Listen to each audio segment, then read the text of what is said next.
The Woods family had been planning this trip for months. Adam Woods, always the optimist, insisted it would be the perfect escape from their busy lives. A weekend in the great outdoors, no cell service, just them and nature. Sarah, his wife, loved the idea too. Their younger son, Jake, was bouncing with excitement, but Emily, their eldest and at 16 teetering on the edge of adulthood, was hesitant.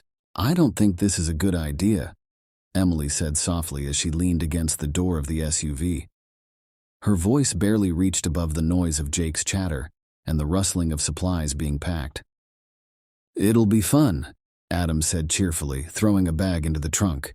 "You'll see, no homework, no responsibilities, just campfires and marshmallows." Emily wasn't convinced. There had been something off about this trip from the start. Over the past few days, she had overheard her parents whispering about something in town, a bear, supposedly, that had been spotted near the campsite. The locals seemed jittery, quick to pass along rumors that didn't sit well with Emily. The news reports were vague, but one thing was clear: something dangerous was in the area. But as always, she was overruled. The family piled into the SUV, Adam whistling a carefree tune as they left the safety of their small town behind. The trees grew thicker, the roads narrower as they ventured deeper into the wilderness. The wind was crisp, carrying the earthy scent of pine needles and wet soil. Despite the beauty of the forest, Emily couldn't shake her unease. As they drove, she noticed the first odd sign. A deer stood at the edge of the road, motionless. It didn't blink, didn't flinch when the SUV passed. Its eyes, wide and unblinking, seemed to follow them. Emily's stomach churned, but when she pointed it out, no one else had seen. "You're just nervous," Sarah said, reaching back to give her daughter's arm a reassuring squeeze. "Once we set up camp, you'll feel better." Emily wasn't so sure. They continued on, the road narrowing to little more than a dirt trail, and that's when Emily saw him. Standing just off the road was a man, gaunt and wild-eyed, holding a large cardboard sign. His clothes were tattered, his hair unkempt, but what made Emily's heart race were the words scrawled in bold, uneven letters. "They lie. It's not an animal." "Did you guys see that?" she blurted out, her voice tight with fear. She whipped her head around, but the man was gone as quickly as he had appeared, swallowed by the trees. "See what?" Adam asked, glancing in the rearview mirror. "There was a man with a sign. He said something wasn't right." Jake snorted, flipping a page of his comic book.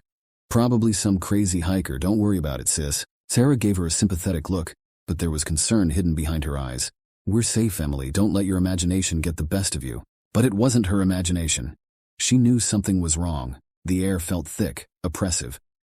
The deeper they went into the forest, the more it seemed like the woods were closing in around them. They reached the campsite as the late afternoon sun began to dip behind the mountains, casting long shadows through the trees. The clearing was small but picturesque. A crystal-clear stream babbled nearby, and the towering pines seemed to offer a protective barrier from the outside world. The campsite had been well used.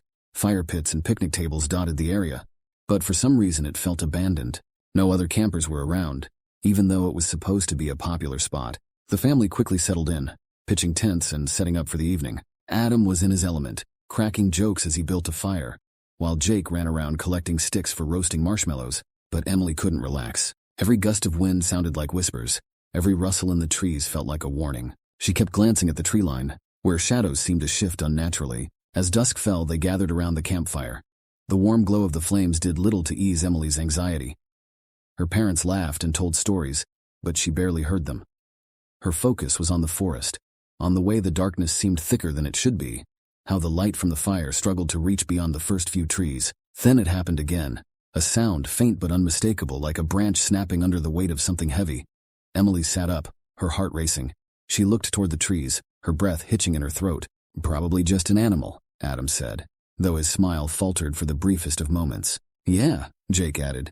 "Maybe that bear everyone's talking about." Emily's skin prickled. This didn't feel like a bear. The snap was too deliberate, too heavy, but when she tried to voice her concerns, they brushed her off again. Later, when the fire had died down and everyone retired to their tents, Emily lay awake, listening.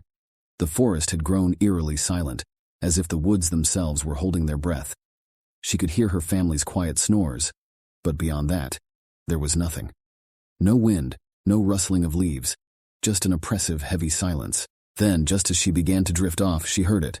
The faintest sound of movement, like something large and heavy moving with unnatural grace through the underbrush. Her heart pounded in her chest as she strained to listen. The sound was growing closer, slow and deliberate, almost as if it was stalking them. Holding her breath, she unzipped her tent just a fraction, peeking through the small opening. Her eyes widened in horror. There at the edge of the clearing was something massive, a hulking figure, obscured by the shadows of the trees, but unmistakable in its unnatural form. Its legs, 8 of them, moved in eerie silence, too many for any normal creature. The moonlight glinted off its fur, slick and dark, and as it shifted, Emily saw its eyes. Multiple glistening eyes that locked onto her with an intensity that made her blood run cold. She let out a strangled gasp, scrambling backward in her tent. But the creature was gone as quickly as it had appeared, vanishing into the night as if it had never been there. Her scream cut through the silence, waking the rest of the family in a panic. "Emily, what is it?" Adam's voice was sharp, filled with the sudden fear that only a parent can know. "There's something out there," she whispered, her voice trembling. "It's not a bear."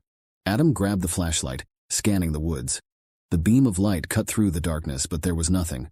No movement, no sign of the creature Emily had seen. "Are you sure?" Sarah asked, trying to soothe her daughter, though her own hands trembled. "I saw it, Mom, it's real." But even as she said it, Emily knew they wouldn't believe her. How could they? The thing she had seen was beyond reason, beyond what anyone could expect in the peaceful woods. Suddenly, there was another sound, a deep, guttural growl that seemed to echo from all directions at once. The family froze, eyes wide as the growl grew louder, closer. "Run!" Adam shouted, pulling his family toward the trees, away from the source of the noise. Emily didn't need to be told twice. She bolted into the forest, her legs pumping as fear propelled her forward. Her heart thundered in her chest as the dark shapes of trees whipped past her. She could hear her family following, their footsteps frantic in the underbrush, but then she lost them.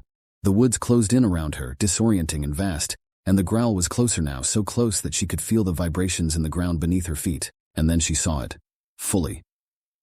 The creature stepped out of the shadows, enormous, towering over her, its fur slick and dark like oil. Its 8 legs moved with unnerving precision, and its eyes, too many eyes, glinted in the moonlight. It was a grotesque mockery of life, like something out of a nightmare. Its maw, lined with jagged teeth, opened in a silent snarl. Emily turned and ran. Behind her, she could hear the thing moving, silent but relentless, its massive body slipping through the trees like a shadow. Her legs burned, her breath coming in ragged gasps, but she couldn't stop. Not now. She didn't know how long she ran, but suddenly, her family was there again. Adam grabbed her arm, pulling her into a small cave, hidden beneath an outcropping of rocks. They ducked inside, barely squeezing into the narrow space as the creature's growl reverberated through the night. It was too big to follow them into the cave. For now they were safe. "You saved us," Sarah gasped, pulling Emily into a tight embrace, relief flooding through her. "Thank God." Emily didn't say anything, her body shaking with the aftermath of terror. But then Jake, pale and wide-eyed, pointed at the ground. "Mom, look." They all looked down, and Emily's heart dropped. In the dirt next to her feet were tracks, not human tracks, but large, unmistakable, the tracks of a bear. Adam's face paled as realization dawned. Slowly, too slowly, he turned toward Emily. She stared back at him, her face calm. But there was something wrong in her eyes, something cold, something predatory. "Emily?" Sarah's voice was small, trembling. The corners of Emily's mouth twisted upward, and as they watched in horror, her skin began to shift, ripple, fur sprouting from her arms. Her body contorted, growing larger, her limbs elongating unnaturally until, standing before them, was the same creature that had been hunting them. The last sound in the cave was the deep, guttural growl that shook the ground beneath their feet.